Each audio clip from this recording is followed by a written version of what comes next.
Passagem, Filipenses 2, 12 a 18. Assim, pois, amados meus, como sempre obedecestes, não só na minha presença, porém muito mais agora na minha ausência, desenvolvei a vossa salvação com temor e tremor, porque Deus é quem efetua em vós tanto o querer como o realizar, segundo a sua boa vontade. Fazei tudo sem murmurações nem contendas, para que vos torneis irrepreensíveis e sinceros, filhos de Deus inculpáveis, no meio de uma geração pervertida e corrupta, na qual resplandeceis como luzeiros no mundo, preservando a palavra da vida, para que no dia de Cristo eu me glorie de que não corri em vão, nem me esforcei inutilmente. Entretanto, mesmo que seja eu oferecido por libação sobre o sacrifício e serviço da vossa fé, alegro-me e com todos vós me congratulo. Assim vós também, pela mesma razão, alegrai-vos e congratulai-vos comigo. Que o Senhor abençoe a leitura da sua palavra. Volte um pouquinho no texto, se você está com a tua Bíblia aí aberta, lá no capítulo 1, e deixa aberto no capítulo 1, porque eu queria, essa manhã, meditar com vocês a respeito de algo emblemático para uma igreja. Essa ilha aí, a ilha de Thatcher, na costa de Massachusetts, é uma ilha bem interessante. Ela é uma ilha que fica muito próximo da costa. E nela foram construídos duas torres gêmeas, dois faróis gêmeos. E fica exatamente num lugar chamado Cabo de N. São duas torres construídas no início, não no início, mas já na segunda metade do século XIX.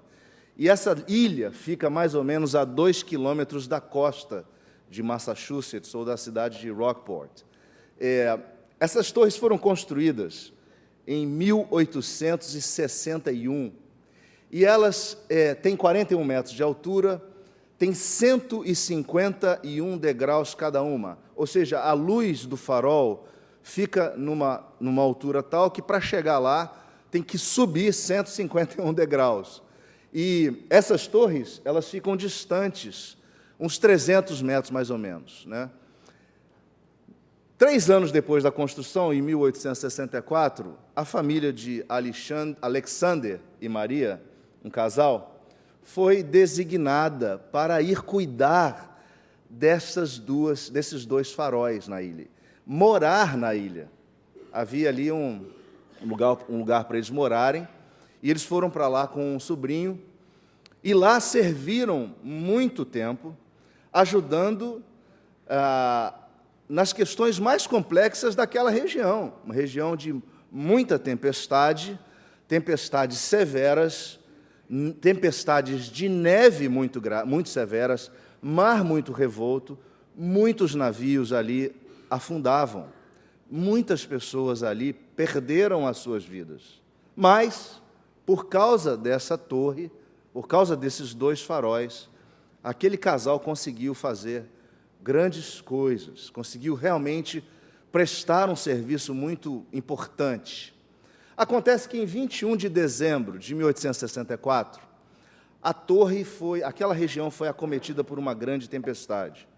Estamos no final do ano, inverno no hemisfério norte, e aquele casal tinha, na verdade, em sua companhia, também mais 2 pessoas, 2 rapazes que ajudavam a fazer o trabalho de cuidar daquela torre, de cuidar de todas as coisas, e o trabalho mesmo de manutenção da lâmpada.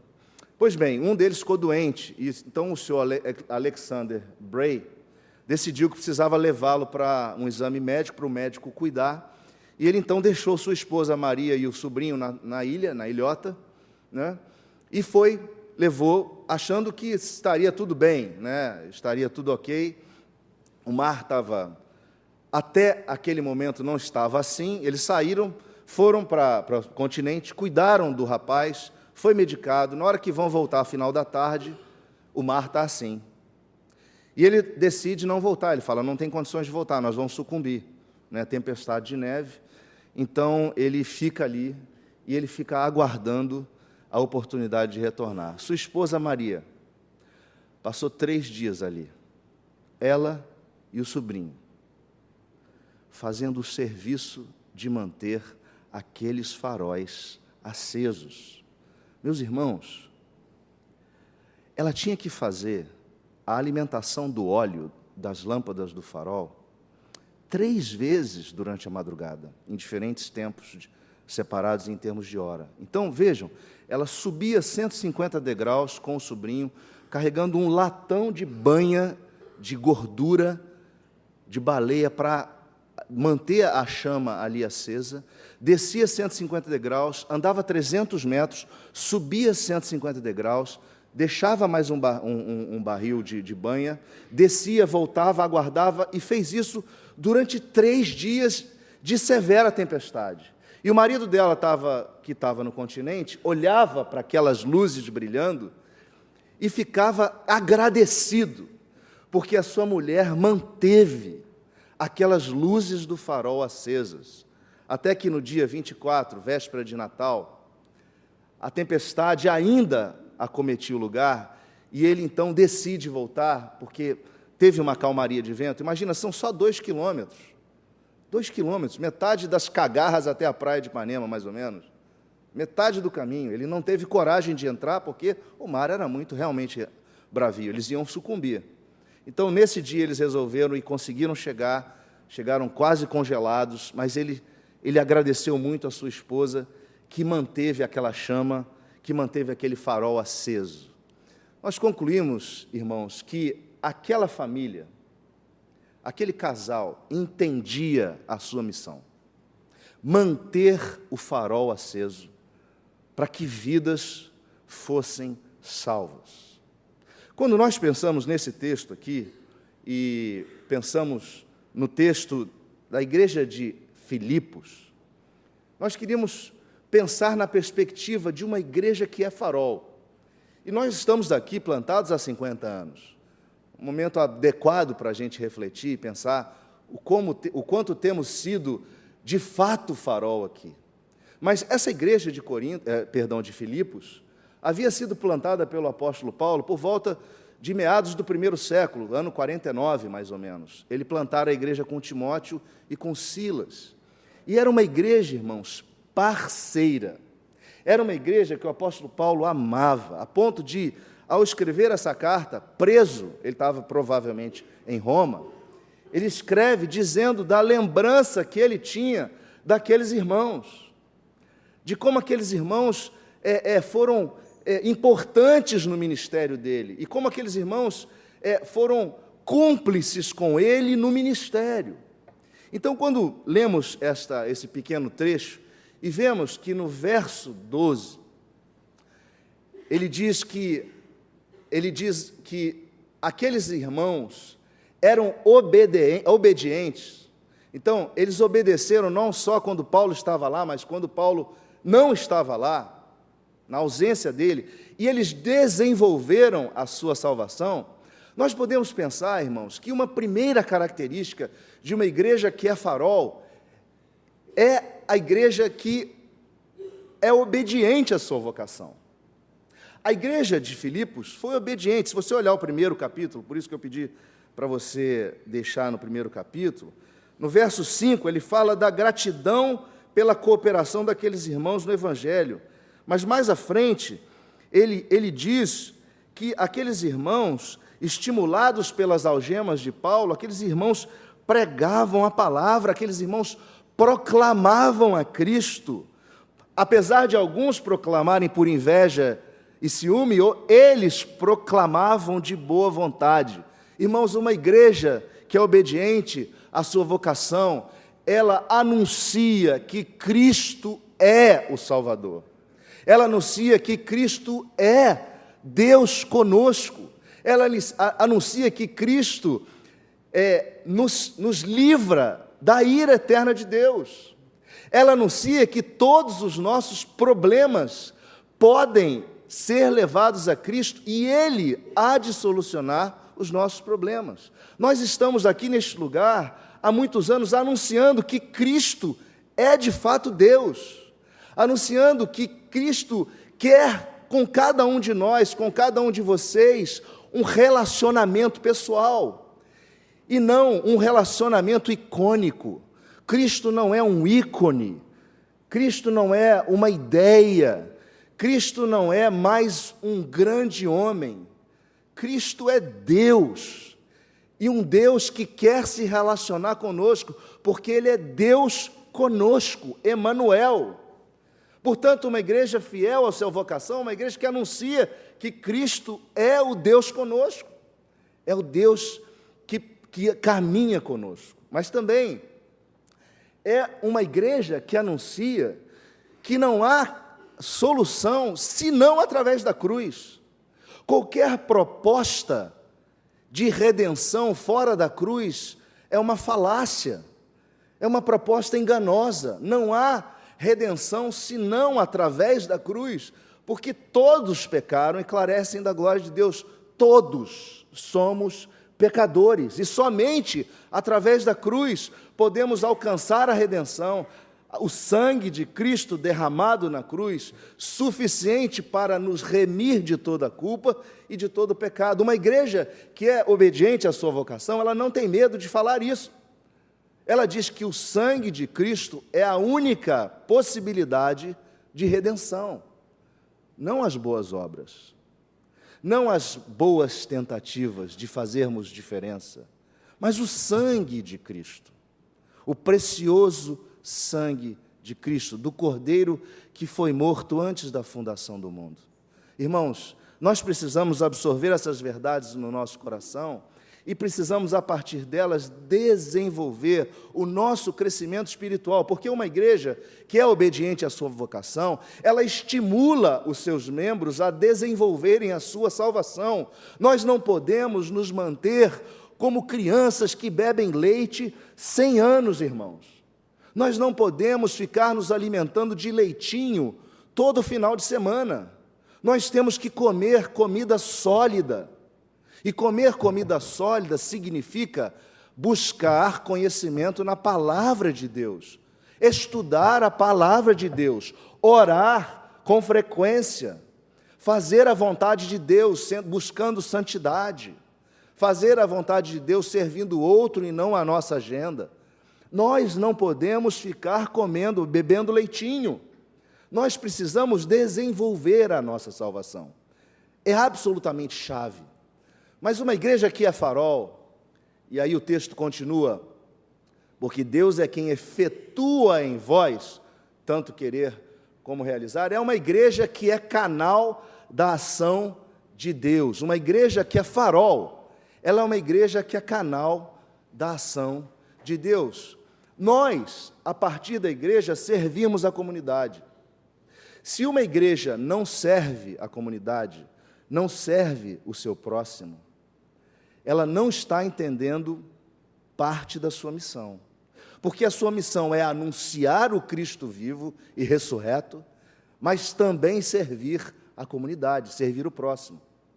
A igreja, que é uma igreja, que é um farol no lugar onde ela foi plantada, ela é uma igreja que é canal da manifestação do poder de Deus. E, irmãos, a manifestação do poder de Deus se dá de diferentes formas e em diferentes situações. Mas ela só se dá quando você dá o passo para fora. Se nós ficarmos aqui entre quatro paredes, pensando no Evangelho, ai, como é gostoso nós estarmos juntos, e é como agradável a gente ficar meditando e aprendendo, a manifestação do poder de Deus, ela não vai acontecer, irmãos, ela vai acontecer fora daqui, quando nós servirmos, porque Deus manifesta o seu poder na hora que a nossa capacidade de resolver as situações é limitada, e nós só vamos ver isso quando estivermos no fronte, como estivermos em contato com aqueles que necessitam. Uma igreja que é farol, ela é uma igreja que é canal, ela é canal da ação de Deus, é uma igreja que está preocupada implantar outras igrejas. Esse é o DNA da nossa igreja, é o DNA também da igreja de Filipos, que entrou numa parceria com o apóstolo Paulo na plantação de igrejas em Tessalônica, enviando oferta, sendo fiel, mantendo o apóstolo Paulo. Paulo, se você ler mais à frente, ele está muito feliz, porque a igreja não deixou aquela chama apagar, não deixou ele desamparado. A igreja acompanhou Paulo, a igreja acompanhou mesmo estando distante, numa época em que não havia comunicação eletrônica, era uma comunicação que demorava dias para ir e vir. Aquela igreja foi fiel.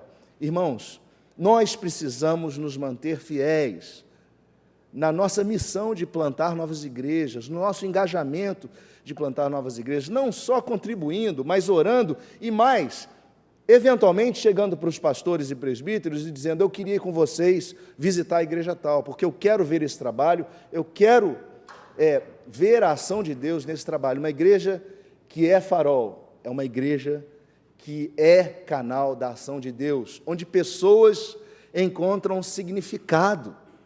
Irmãos, essa igreja plantada aqui nesse bairro, neste lugar, quantas pessoas nós sabemos entraram por aquelas portas, desesperadas, sem uma solução, pensando em suicídio, e ao ouvirem a palavra de Deus pregada aqui, entenderam que Deus as amava, entenderam que a vida tem significado em Cristo Jesus.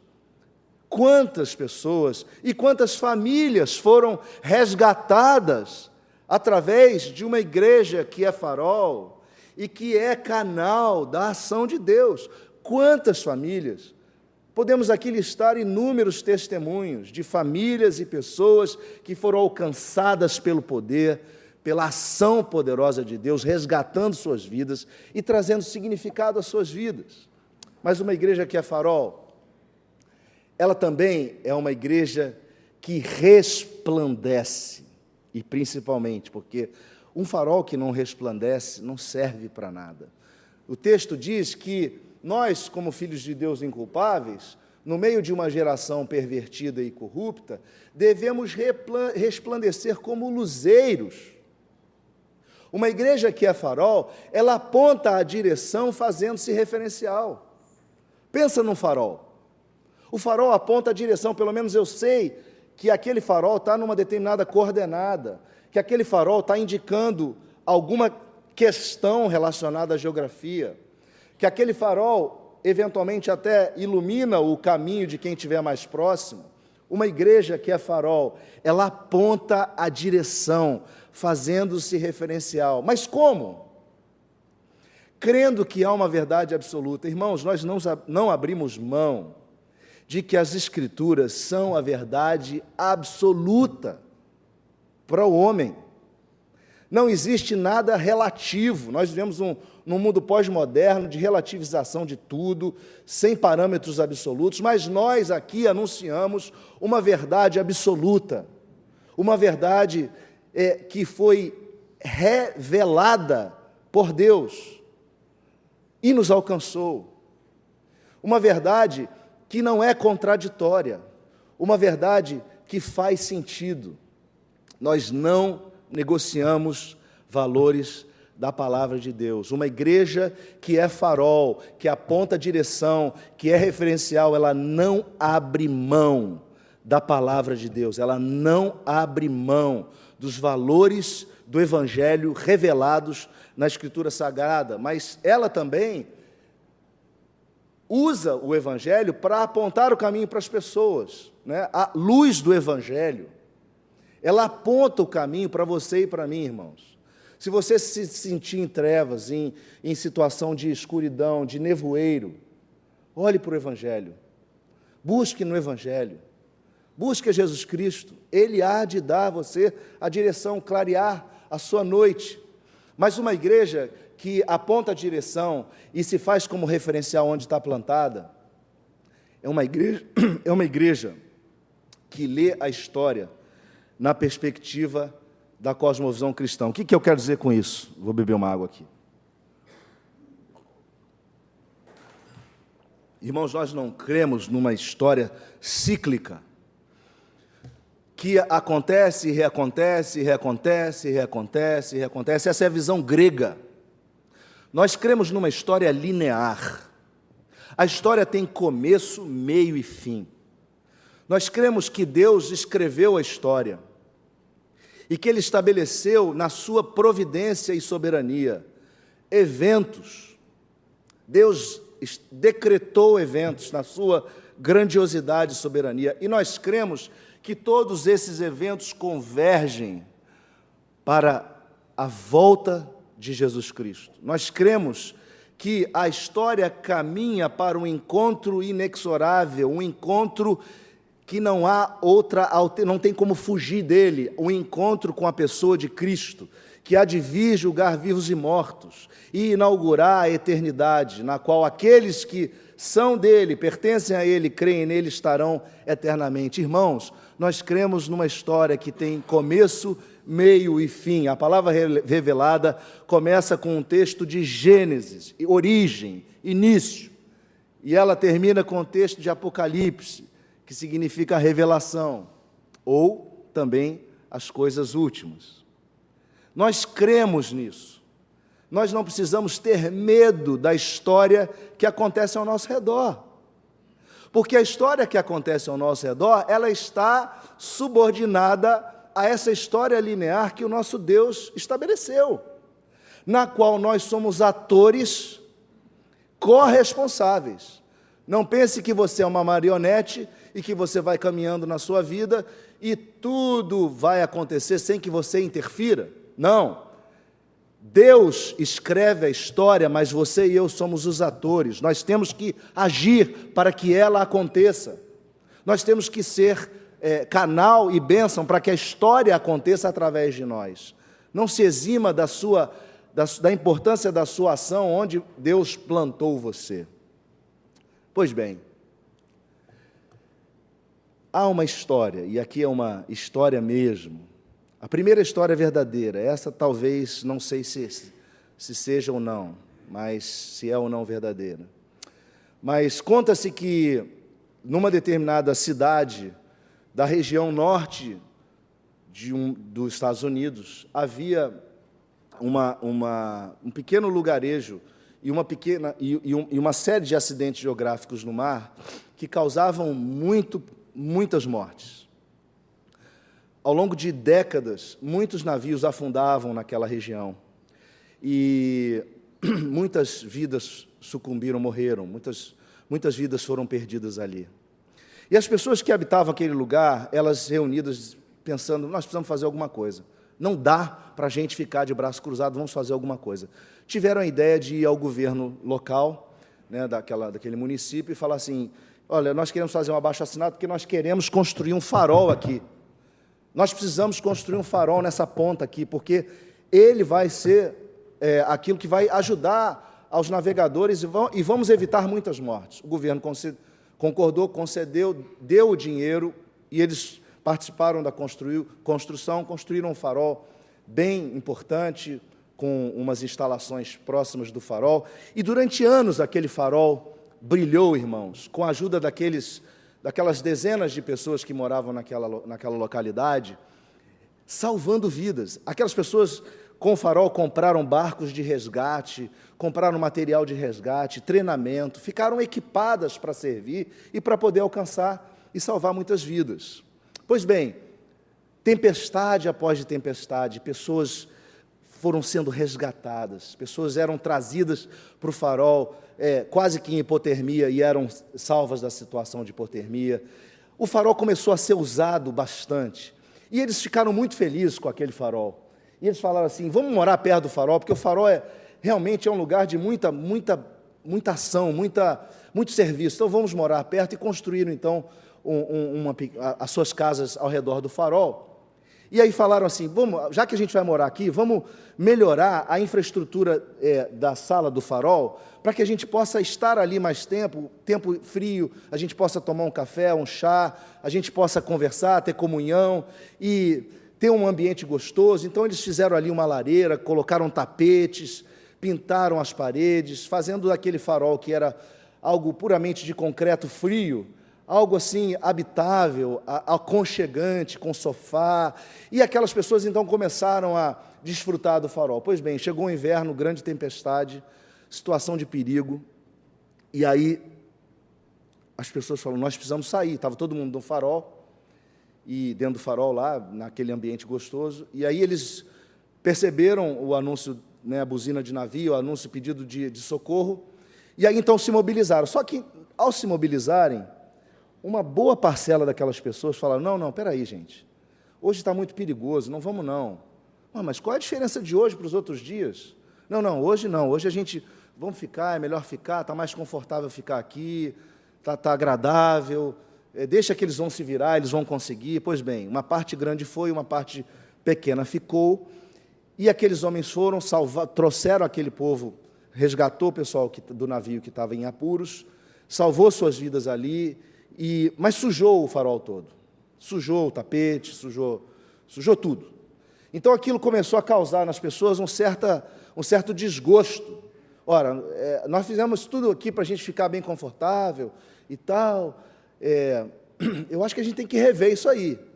Aí veio uma segunda tempestade, e aí já era uma minoria que saiu, uma maioria ficou no seu conforto, a minoria saiu, foi e resgatou, só que esse navio era estrangeiro. Então eles trouxeram pessoas de outra nação, que não falavam o idioma, para serem ali cuidadas. Aquelas pessoas sujaram de novo todo o farol, e aquilo foi a gota d'água para que a maioria conseguisse convencer uma minoria que eles precisavam fechar o farol, porque o farol estava dando muito trabalho. Então eles fizeram um abaixo-assinado, foram lá na prefeitura e disseram, não queremos mais farol, feche o farol. A prefeitura foi perfeito, desativou o farol, virou lá uma relíquia, apenas lugar para as pessoas irem curtir um bom momento. Meus irmãos, minhas irmãs, a pergunta dessa manhã é a seguinte: o que nós queremos continuar sendo? Individualmente e coletivamente. O que você e eu queremos continuar sendo? Um farol que salva vidas? Um local para salvar vidas? Fazer dessa igreja um lugar para salvar vidas? Ou queremos um ambiente cozy, como diz no inglês, confortável, agradável, gostoso, cheirosinho? Irmãos, é muito sério. Nós somos chamados a uma missão de salvar vidas. E se for necessário salvar vidas, vai sujar o tapete, vai sujar o sofá, vai trazer cheiro ruim e desconforto. A nossa missão é salvar vidas. E essa igreja está aqui há 50 anos para isso. E é isso que nós devemos lutar para continuar fazendo. Graças a Deus, nunca deixamos de fazer. Graças a Deus, Deus levantou homens de Deus para continuarem a visão do primeiro, que aqui plantou o trabalho. Nós somos o farol de Deus na Gávea. Aliás, você sabe o que é Gávea? Gávea é o mastro central e mais alto de uma caravela, onde a pessoa que estava auxiliando o navegador sobe para olhar adiante e dizer, vamos a 30 a este bordo ou a 40 a bom bordo. Nós somos a comunidade da direção, nós somos a comunidade da referência. E aqui continuaremos, pela graça de Deus, por quantos anos Deus quiser. Por quantos anos Deus quiser. Que o Senhor nos abençoe e que Ele tire de você qualquer conforto. Que Deus cause em você desconforto, para que você sirva e continue na missão de salvar vidas. Vamos orar?